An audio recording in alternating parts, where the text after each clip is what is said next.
All right, everyone. Last looks. Quiet on set. Roll sound. Sound speed. Roll camera. Camera speed. Scene 1. Take 1. Market. And action.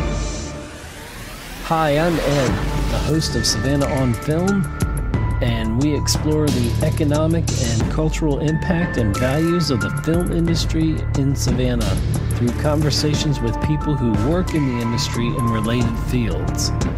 You can find us here on WRUU-LP, Savannah, Georgia, 107.5 FM, WRUU.org. We are Savannah Soundings, community radio with global soul.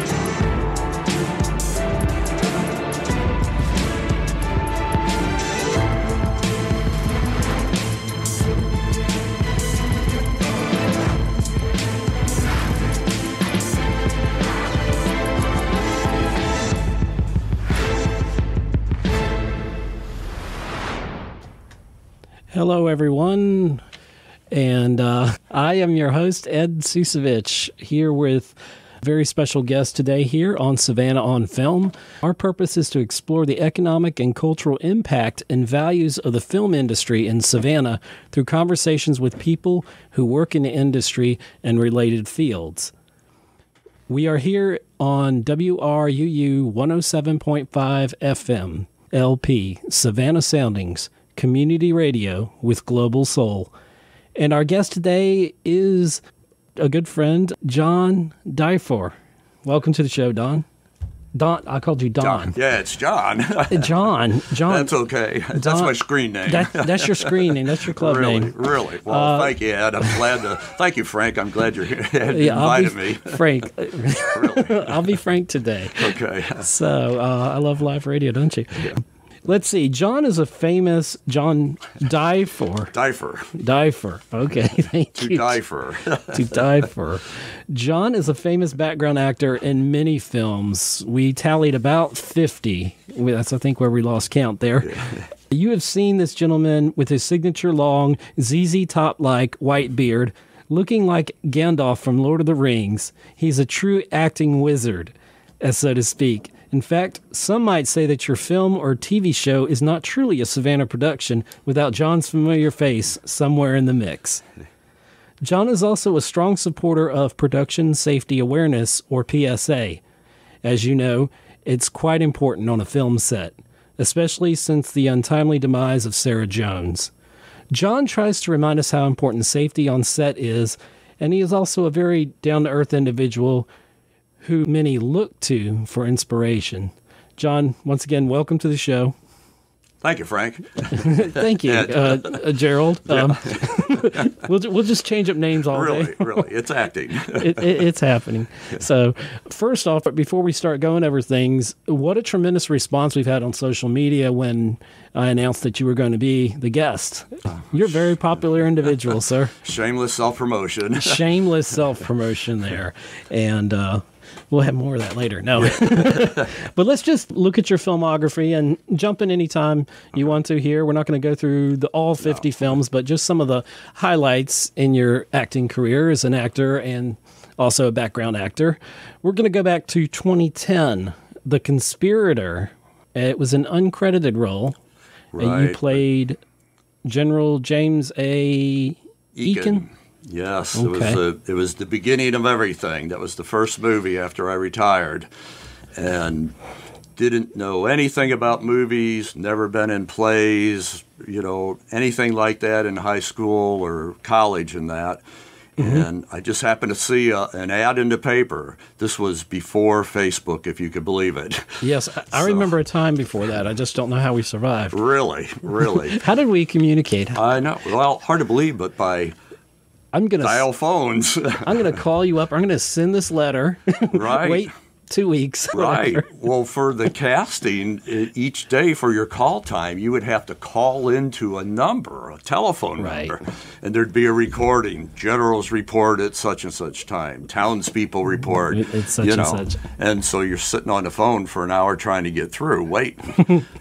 So Facebook's a good thing from a movie standpoint. Definitely, keeping in contact with each other and all that. But it was a great movie. Robert Redford directed, and it was sort of the beginnings, although there's been a lot of great movies in Savannah over the years. Yes, but definitely. It brought to that movie a core of people that, because we were on it for a long time, like I did 17 days, which is pretty unusual for background, and a lot of us did. So after that movie was completed, we continued to meet, and we actually, at some point, started a Facebook group where the Conspirator Extras, where we would have monthly meetings, quarterly meetings, and that just to, get together because it became a social thing. We had really good bonding, Well, I'm looking at you here in the studio, and I'm thinking, you could have been Forrest Gump when he was running across the country. You could have been his stand-in right there. Yeah, but, I had just started growing my beard then, so I was still a pretty civilized-looking guy. So, Most wizards are. Really. Then we jump ahead to 2013 to the movie Savannah, where you played something that you've done in a lot of movies. You played a preacher. Yeah. It was also uncredited. What's wrong with these people? Uncredited means you're not getting paid SAG money. So, but it's a good background role. Exactly. There's a great story on that one. Every role is important. Yeah. I was a passerby standing on the one of the churches downtown where they had nice columns, so it stood for a courthouse. And so, we did a couple crosses. People are shooting and all that. Right. And then the director pulled three of us off the set. And we're like, oh, my God, what do we do? We're going to the principal's office. I know. We thought, And she comes up and she just looks at each three of us right in our faces. And then she sends us away. And we're like, oh, my God, what happened? So the PA comes back later on and grabs me, and he goes, takes her back to the director, and she goes, you're going to marry Jim Caviezel and Jamie Alexander. Wow. And I'm like, all right. And then she goes, don't worry, you won't have any lines. And I'm like, no. So I had to stand in the church, holding the Bible, marrying Jim Caviezel from Person of Interest and Jamie Alexander from Blind Spot. Wow. With no lines. With no lines. The best role, isn't it? Yeah. But, you should have went, Yeah, really. I should have said, say I do anyway. Pay that man. Then I have a TV series, because you did some TV too. In 2013, Royal Pains. Excuse me. I can't read my own handwriting here. That's what happens when you get a little bit older. Sometimes the eyesight doesn't keep up with the brain, or vice versa. Really. But it was an episode, I believe it was Baseball Fan, Lost in Translation. Yeah, they shot a big scene at Daffin Park. Okay. And again, I'm very lucky. I'll either get placed right by the people, or I'll be so far away you've never even seen me. And in that case, they placed me right behind the two TV stars. I think after this interview, you need to start a Facebook page for your beard. Yeah. Because your beard's getting a lot of work. Really. Really. Well, I do belong to several beard clubs. So There you go. But anyway, me and, hundreds of other people at Daffin Park, very, very cold, so... But it was interesting. In that episode, it's supposed to be a show up in New England, but they actually traveled to Savannah, so they weren't pretending that we were somebody else, So that was a good shoot. Lots of people, lots of friends. Cool. Then we have, let's see, we have Nerf War, a web miniseries. Yeah. Web series mini TV series, or TV miniseries. Yeah, TV mini web series. The Lost Man and the Bronies. Yeah. You were the lost man, apparently. Really? Yes. The a SCAD student that I had done a film for had graduated, and he wanted to do a kind of a sci-fi type, web series. So, awesome sauce. We shot it at the water plant down on President Street, which is really neat when you get to go inside. And so I was dressed up in this old rumpled suit and a cane, and my hair all crazy as usual, and I just walked back and forth through the scene, muttering, talking about things. But it was fun. That's cool. That's awesome. Which is the key to everything. It was fun. If you're not enjoying what you're doing, then why are you even doing it? That's right. That's right.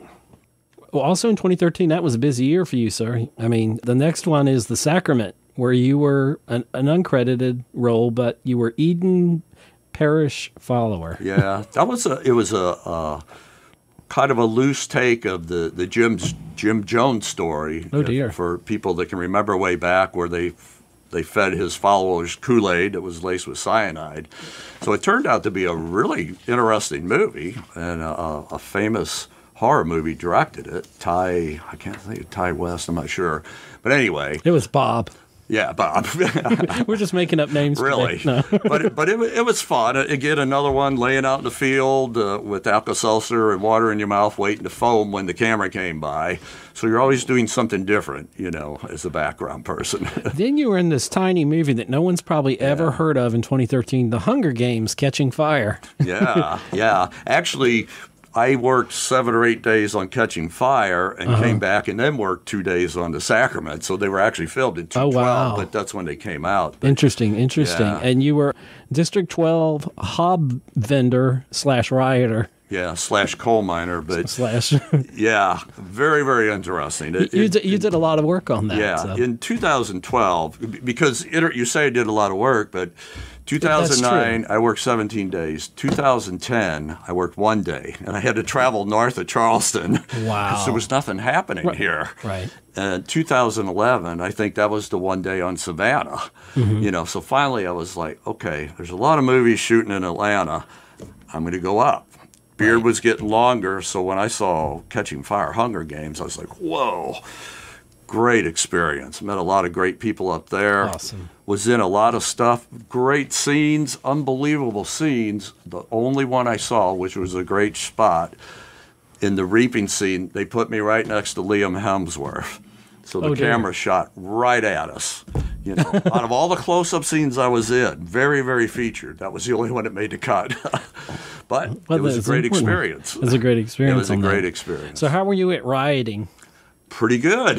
Have you put that to practice since? Not lately. Not lately? I tried, although I've played several mental patients, so it did kind of work. I hope you don't play them too well. Yeah, well, I don't know. I'm starting to get typecast. Oh, no. Let's see. The next thing, 2014, Coming from All Sides, and you were just a patron in that. Right. But again, now, local content, a friend wrote it, directed it, locally cast it, produced it, edited everything. So it was nice to just be a part of it. And like you said, we film things and we forget about them. Sometimes, you may film several things, and we're getting to that film that we worked on together. Right. A couple of them. Coming up in a minute, so there's a little tease for the audience. But yeah, we work on films, and you may work on so many in a year that you're like, I don't remember when I did that. You have to think. And you had a piece of paper there calculating how many films you've done, how many were SCAD films, how many were other films, and the math is boggling. Yeah, it's really amazing when you look back over the period. Let's see. Then after Coming from All Sides in 2014, you were in Dumb and Dumber 2 as a mental patient. Mental patient, go figure. And you were uncredited because you didn't fill out the paper. Right. No. Right. You're a mental patient. I forgot to sign the voucher, sorry. You forgot to sign, no. So how was that? Did you get to work with Jim Carrey? I got to watch Carrey and Jeff Daniels, from a distance as a mental patient, but we were walking all around him. It was a really cool scene. Unfortunately, the movie didn't do too good, but it was in the trailer, the mental scene. So that's awesome. So you made the trailer. Well, I don't know about that. Well, 300 feet back, that blur with a little blur, that was me. Sometimes you got to search for those. Those blurs in the back are the stars of tomorrow. That's right. That's right. So remember that. Yeah. Then you were in 2015 was Insurgent. Was that part of Hunger Games? No, that was part of the Divergent series. Divergent. Okay, Divergent, Insurgent. Right. You're correct. Right.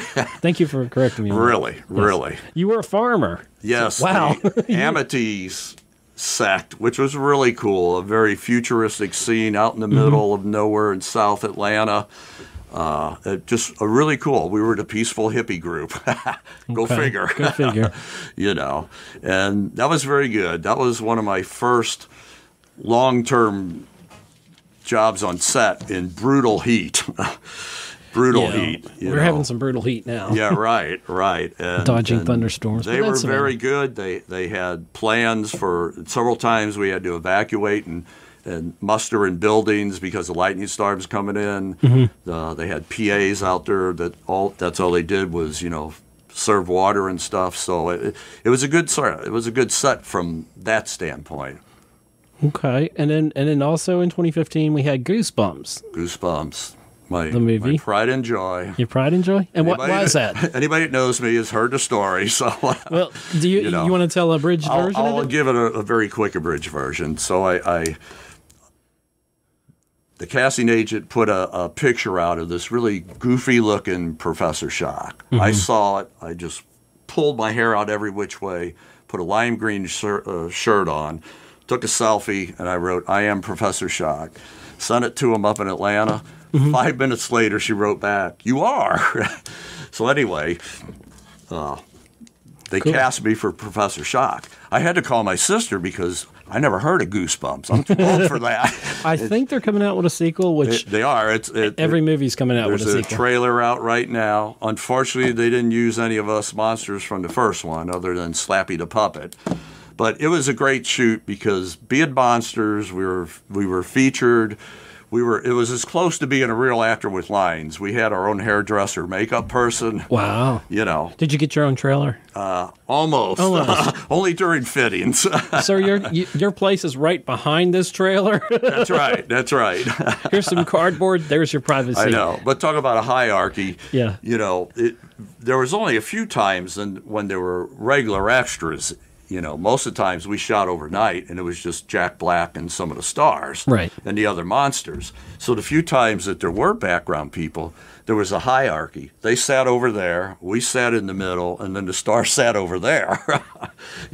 Right. But it was great. I mean, because special effects, working with Jack Black.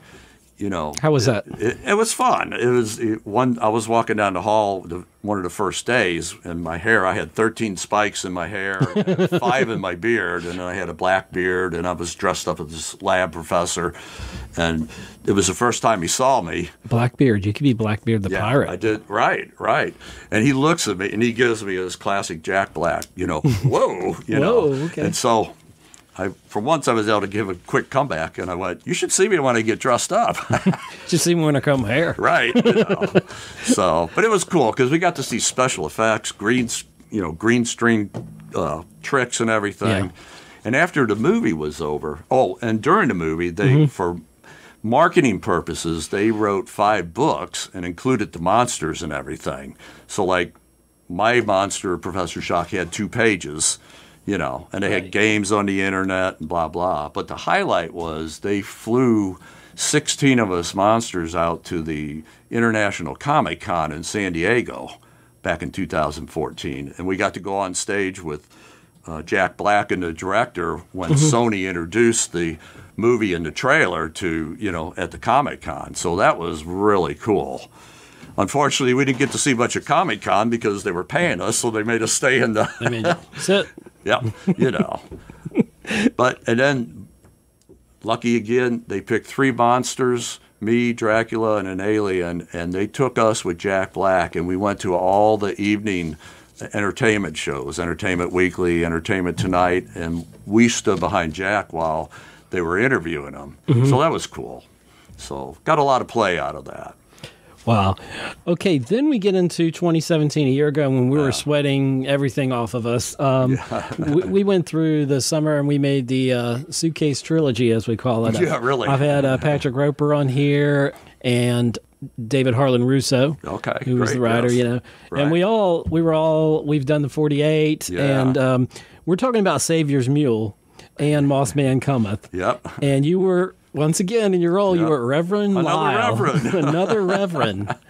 Really. So, and I had my flock of children. That was It was really nice. It was a really great scene, Yeah, that was fun, and I was so thankful that you guys wrapped me and then did the rest inside. Oh, dear. Yeah, we were, I think Patrick or David was on here, and we were talking about we have frogs. And right. and it ended up being that the last day of the shoot was about a long period of time. It went into the next day. And, right. And because we had that one crucial scene that we had to get right in Savior's Mule. And so it was a one-take thing, so we got it set up, and it was perfect. It turned out very well, and we're all very proud of it. And it was a short, and also Moss Man Cometh, you were a watchman. A watchman in that, so...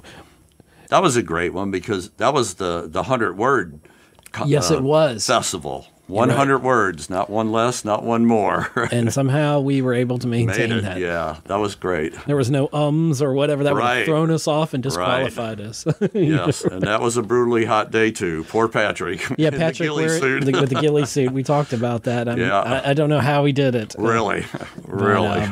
It was a great group of people to work with. The Moment After Productions.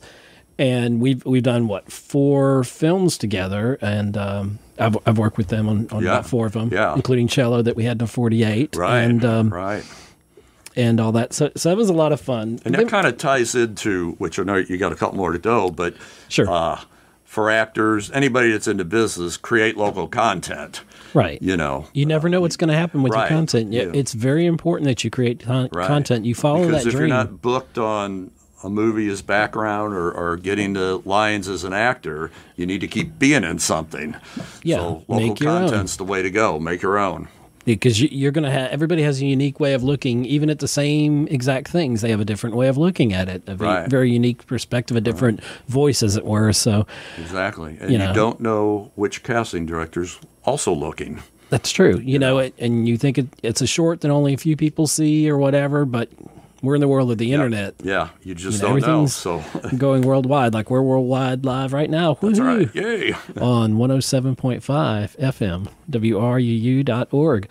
Right. And let's see, 2018, and these are this one's completed, it says, Killing Winston Jones. It's still not out, so can't really talk about it. Okay, so we'll leave that one alone. Been several years ago when it was filmed, but but it's okay. And then we have another one I guess you can't talk about either. It's in pre-production, What Hate Breeds. Yeah. And that's another local content written by a local person, local actors. I mean, it's set, ready to go, except for one little tiny thing, because it's a full feature. Right. Not a short, but a full feature. And it's that one little detail that always hangs everything up, otherwise known as money. So what's that? Budget. Yeah, really. That's something that doesn't visit us. Right. As a background actor, not much. As we're talking about you being a background actor and also an actor, how did you get your start in acting? Well, going back to that conspirator, because again, I had never done any of that stuff. I mean, I guess the thing is even as a kid, I was lucky because my parents let me stay up late and watch movies, and I watched mine movies. too, whether they didn't know it or not. Right. I was 10 years old, and I snuck in the room, and I think my parents fell asleep. We had one television back then, I believe, and The Shining was on with Jack Nicholson. Scared the life out of me. I don't think I can watch that today. I don't think I can watch it anymore. Yeah. But everybody has one of those. I love Nicholson. I think since then I've been like a Nicholson fan. Oh and all that. So, but I think that I've always watched movies. I've always loved movies. So when I saw that advertised, The Conspirator, I was like, well, what the heck? Let me give it a shot, And I liked it. I mean, it's learning, seeing the inside, the production side of it, how they make them. Oh, yeah, it's impressive. And then the people that I met, made a lot of great friends, and, it's just continued on. And the more you do, more crew people, so like I can go to Atlanta now, and Atlanta or Charleston, and I know I'm going to run into people I know. Right. So there's never an uncomfortable feeling. And if you don't know anybody, you make more friends. So it's just it's fun, it's enjoyable.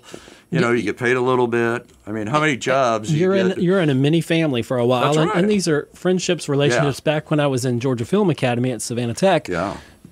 Yeah, my instructor, John Grace, was telling us, he said, you're going to make friends for life. You're going to meet people, people you probably wouldn't normally hang out with or see, and you're going to meet so many different wonderful people, and that's been the truth. That has been the total truth. And my life's richer because of the different people that I meet, that I get to interact with, and different projects I get to work on.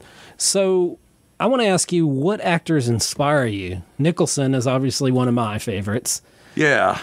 Nicholson was always one of mine. De Niro. I mean, going back to the the older ones. I did a movie in Dubious Battle a couple years ago that James Franco directed and starred in, and it was a passion project. It was based on John Steinbeck's movie. It's out. It came and went real quick, but I was so impressed with him because he was directing, also acting in it, and he knew everybody's lines.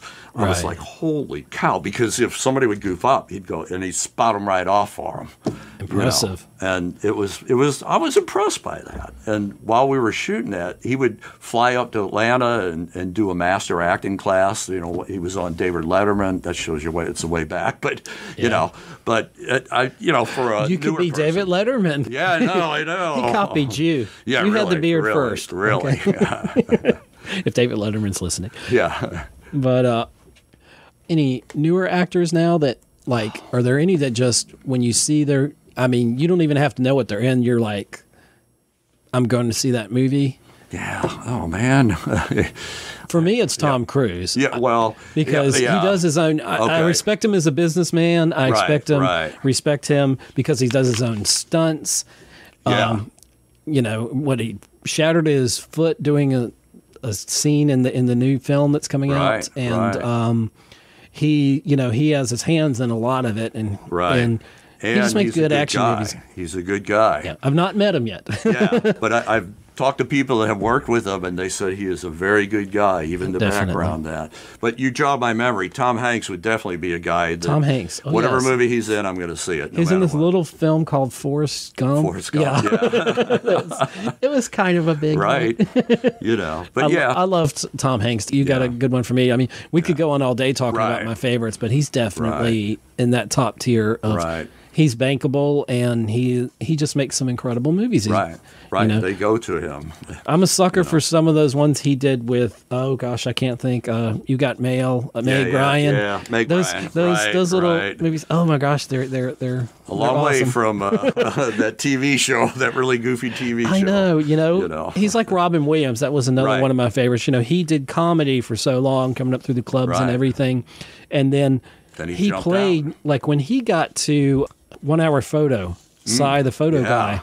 Yeah. What a wonderful dark portrayal he made, and you wouldn't think that was the same actor, and that's right. That's when you're a good actor. The great Heath Ledger, what he did in The Dark Knight, we could go on and on. Really. So what movies inspire your acting in? Are there any particular movies that you growing up that you said, I've got to do what this person's doing on this TV or on this movie screen? Anything that caught the fire, or even later, Yeah, I never looked at it that way, because it was like I never wanted to be a cowboy. I love John Wayne, but it was like, I'm going to be a cowboy, or Scott Glenn. I did want to be an astronaut, but Scott Glenn was a little further on in that. Awesome. But yeah, I had a lot of idols in that, but I never really followed the I want to be like him, and maybe I should have, because I might be a famous actor now. You are a famous actor now. No, I'm a famous BG background. It was funny because I made a post and I said something. I just said BG because it was the picture of the sunset when I was coming home from. Yeah, I saw that, and somebody's like, started at 3:00 in the afternoon, and we wrapped at like 6 or 6:30. So I got a great sunrise picture, and I wrote "The Life of a BG," and I had friends that really aren't too familiar, and they're going, "What's a BG?" He's big game, right, or the disco guys, you know. Like, what inspires you in life? Wow. Okay, is that too deep? In life? Whoa. Whoa, okay. Right now, salted buttered popcorn. I don't know. At this point in life, having fun.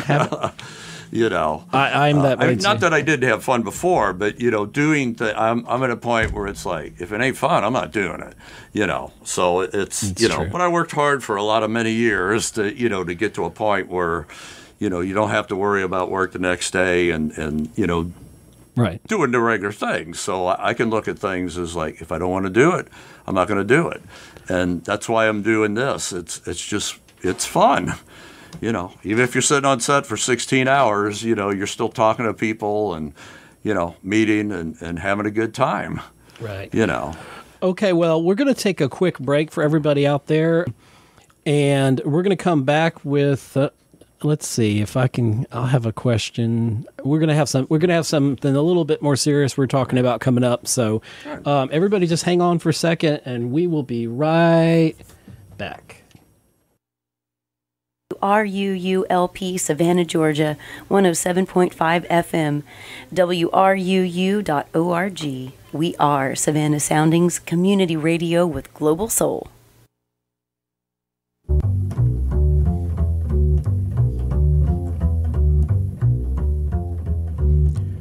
Listen to the best eclectic mix of music on Evening Eclectic on Sundays from 10 to midnight on WRUULP, Savannah, Georgia.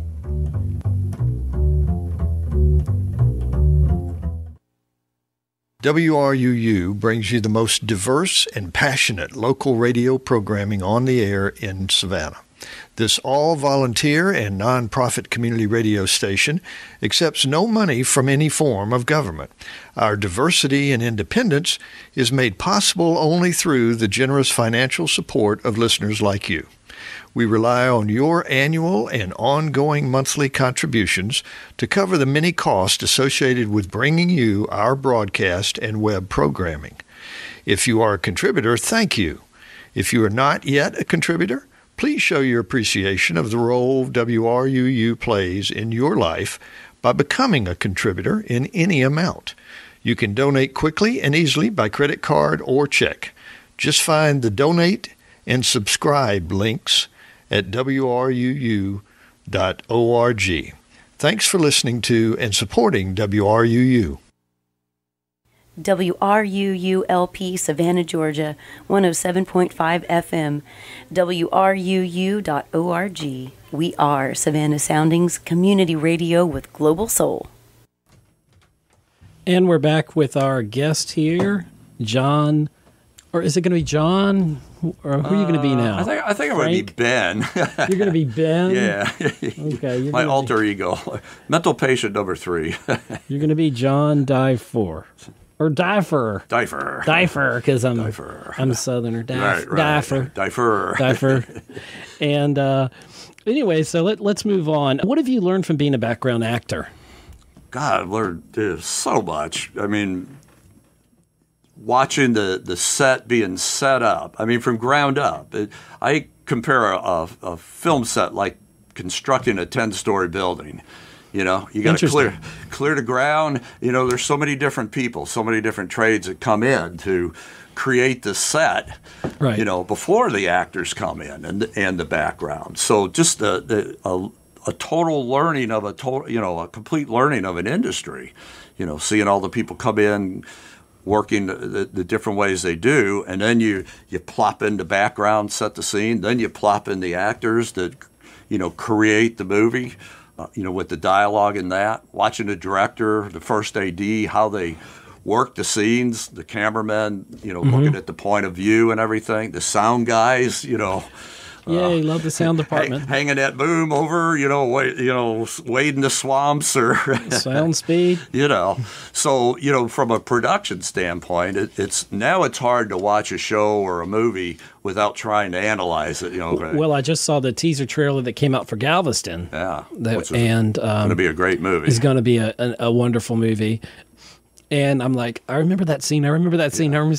And that was just a teaser. I can't wait for the movie to come out. Yeah. And it's going to be in France. It's now being released in France and Russia. Okay. So well, it's making its way back to the States. Right. So I have a quick story about Galveston. Sure, they needed old cars, and I have this Toyota Starlet, a little blue, 81, and by the fourth day they used it over a time period, the second AD, he goes, "You can't use this anymore. It's been seen in 3 states already." That's a pretty good car. That's right. That's a Starlet. That's a knock on wood there. That's right. She gets me parts. There you go. She needs a page 2. That's right. That's right. Beard car. And that's right. Otherwise, I'm just another pretty face. There you go. Oh gosh, you're more than that. And being in over 50 films, I think out of those, like 22-ish of them or more were SCAD films. So you've done the student films, you've done features, you've done everything there is to do an actor. What is except speak?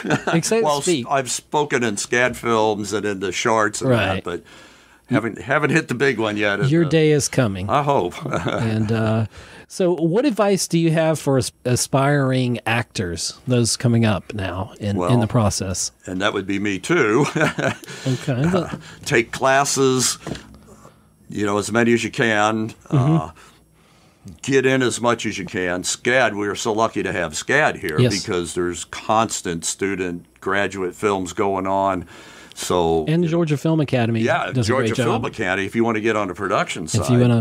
But even still, because you guys, you do films with each class in that. Do the 48s, get into 48-hour, find a group, get into 48-hour always film need people on a crew. Yeah.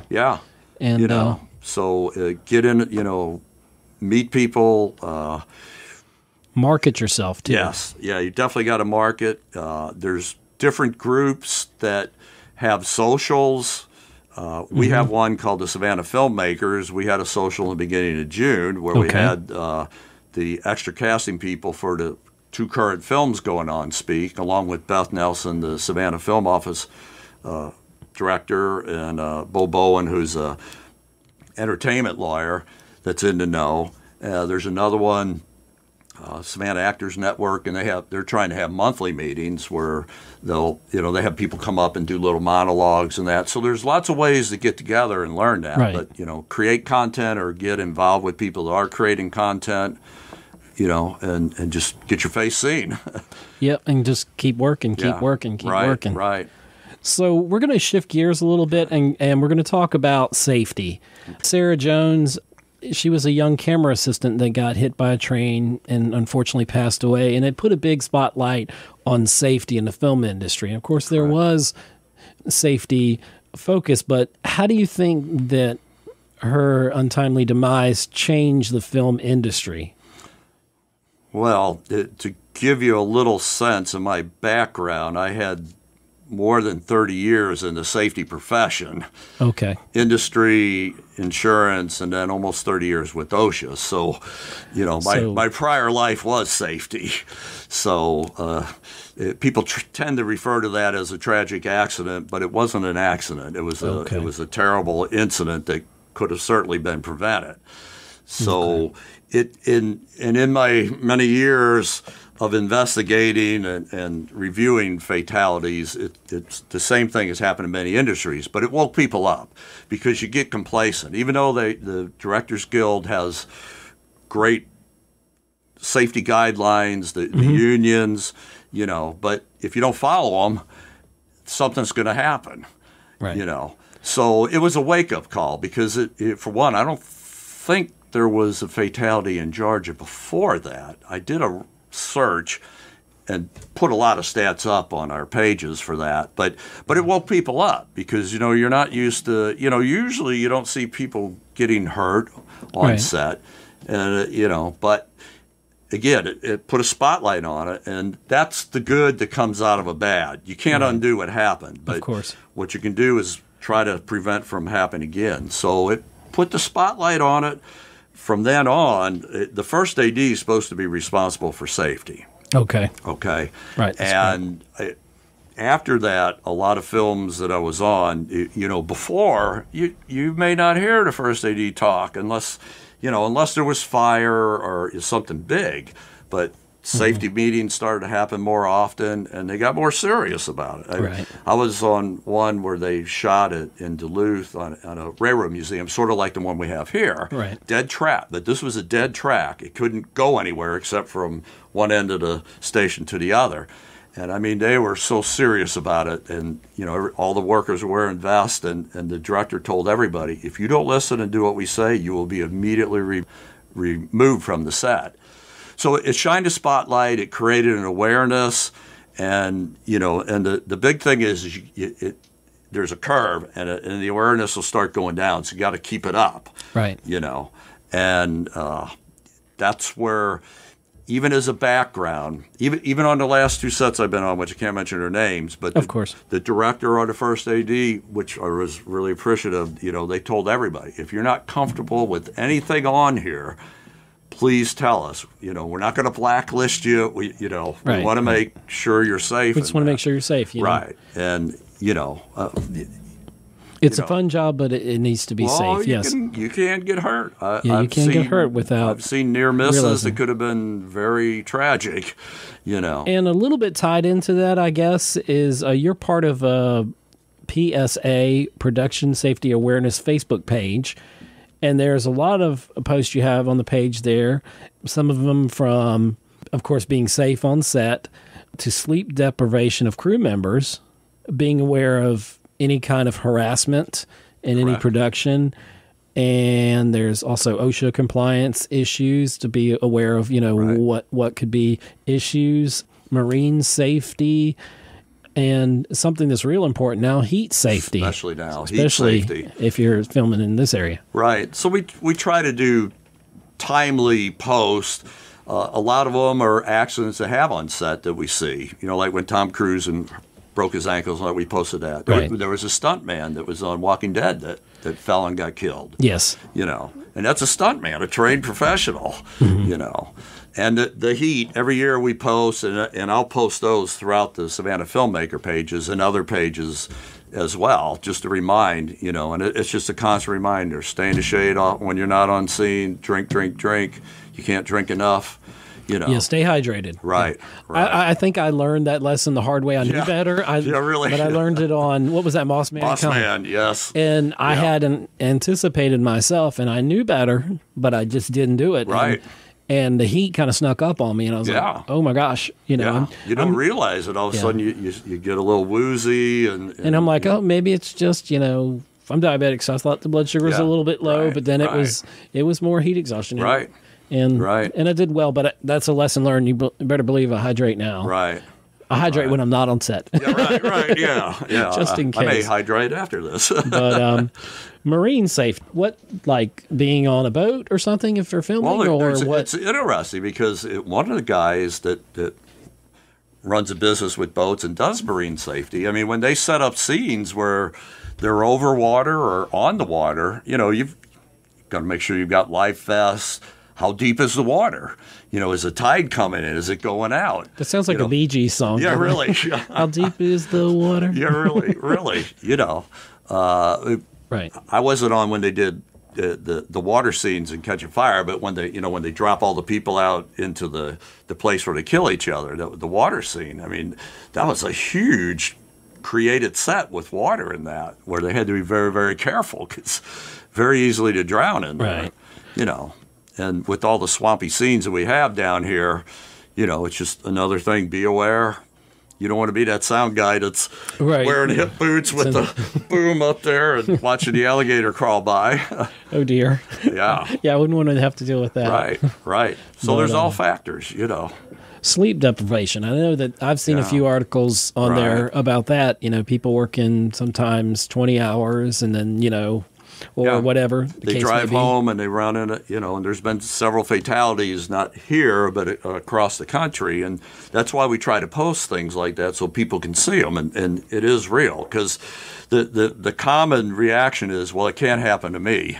But it does. It can. And the one who can't is who it does. Right. And, for crew, even actors or background, I mean, especially if you're working multiple days and the hours add up, especially at the end of a shoot, that's when it seems a lot of them happen, because it accumulates on you. And then, sometimes I wonder how these guys can do it near the end. And next one's a little bit of a touchy subject, but harassment. And that can take a lot of different forms, which we won't really go into the details of. But being aware of that harassment and realizing that in any of these safety-related things, that you need to feel personally safe on a set that you're on, where you're at. And everyone needs to feel that safety, and focusing on that is an important thing.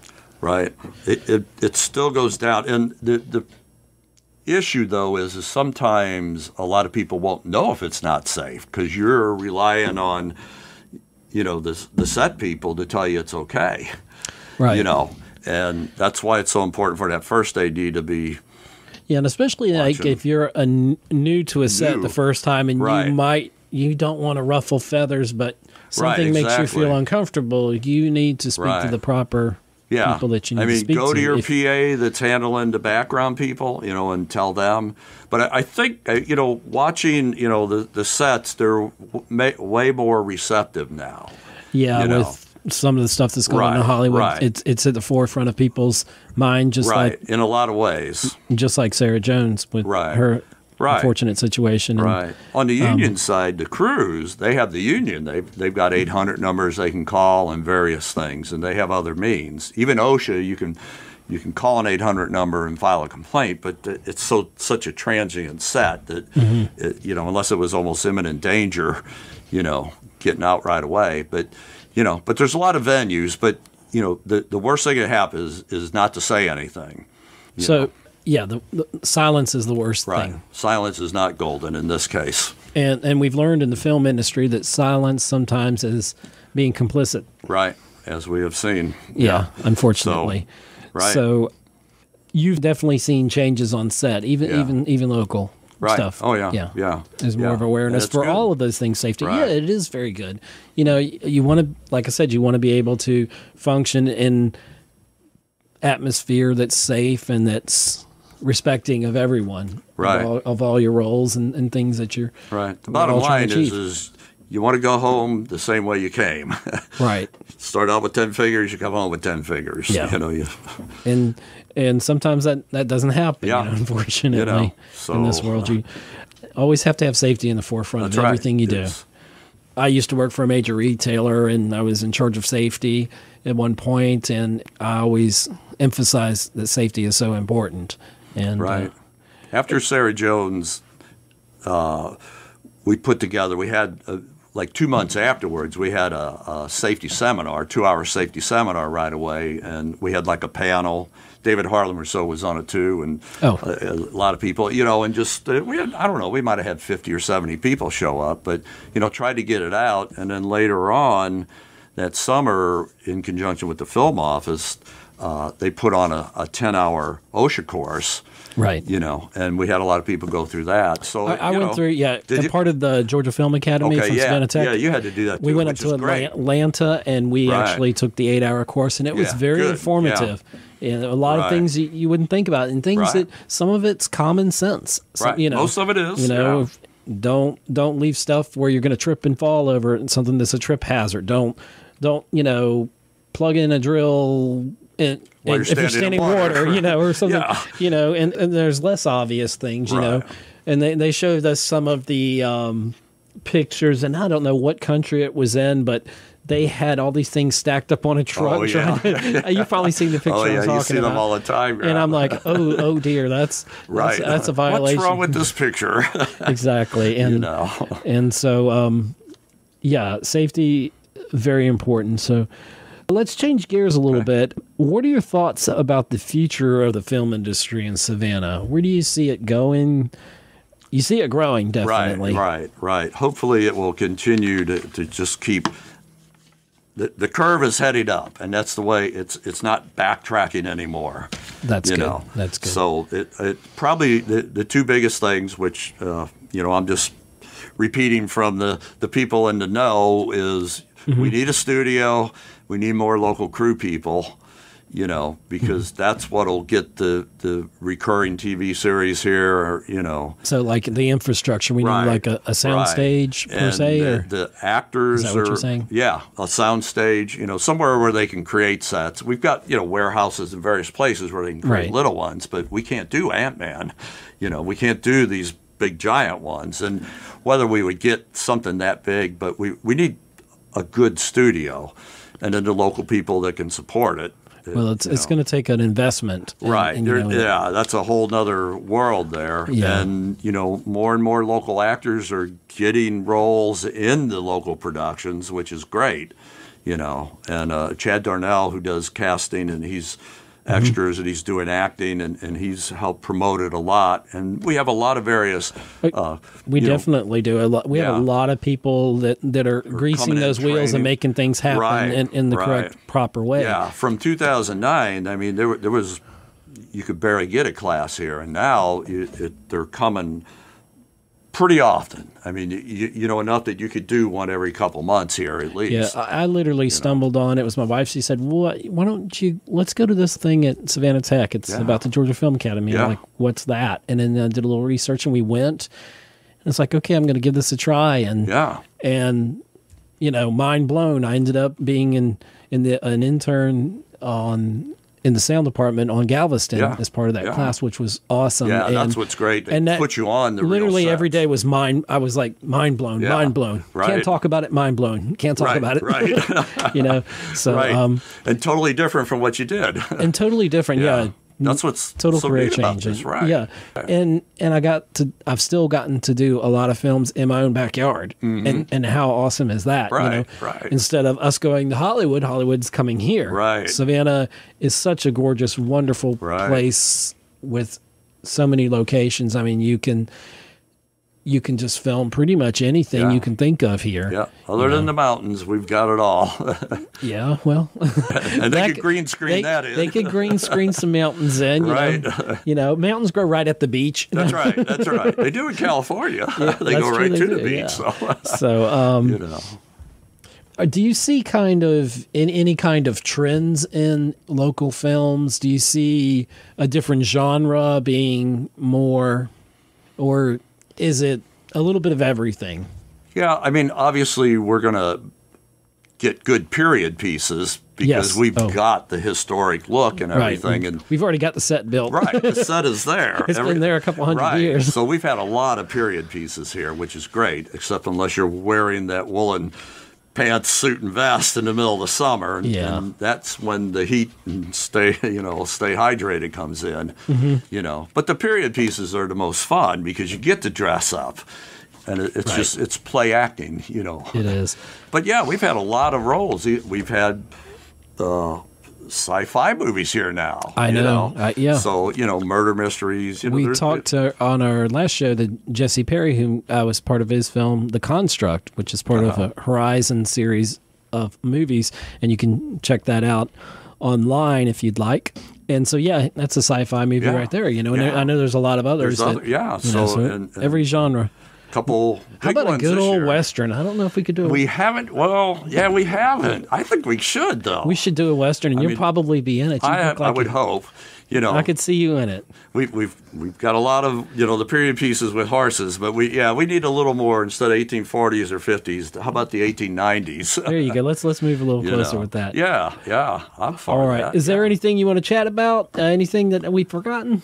An hour goes by so quickly. Yeah, really. Yeah. I mean, I'm so appreciative you have me on here. I want to thank you so much. Knowing you and working with you, so it's a lot more comfortable. But it's I would advise anybody that's listening, if you've never done it, do background just to get in, just to see the set, and then you may get inspired to go more. And if not, you're going to go places you hadn't even ever dreamed of. And you're going to see places. I have seen so many places in Savannah from the inside that I never, you walk by these buildings and look at them, and now you've shot a movie inside. So it's a great way to see Savannah too.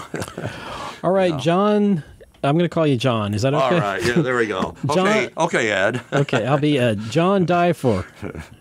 Right? Deifer. Everybody remember that name. You're going to remember that name, John Deifer. I want to thank you for joining me today on Savannah on Film. Savannah on Film wants to feature film professionals at different levels. So if you're listening and you're in the industry, I'd love to talk to you also. Savannah on Film is a voice for the Savannah film industry. If you're interested in maybe being a guest on this show, you can email us at savannahonfilm@gmail.com. We're on Facebook. You can, if you'd like to, go over there, click that like button. We're also on Twitter and YouTube, where you can hear this episode. Eventually will end up on YouTube, and you can listen to it over and over again.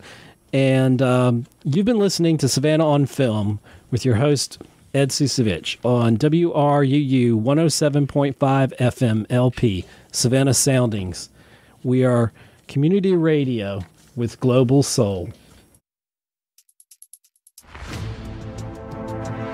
You have been listening to another episode of Savannah on Film, where we give a voice to the Savannah film community. Please like our Facebook page, subscribe to our YouTube channel, and follow us on Twitter. This program was originally broadcast on 107.5 FM in Savannah, Georgia, and worldwide on www.wruu.org. Join us next time for more intriguing insights into the vibrant Savannah film community here at Savannah on Film.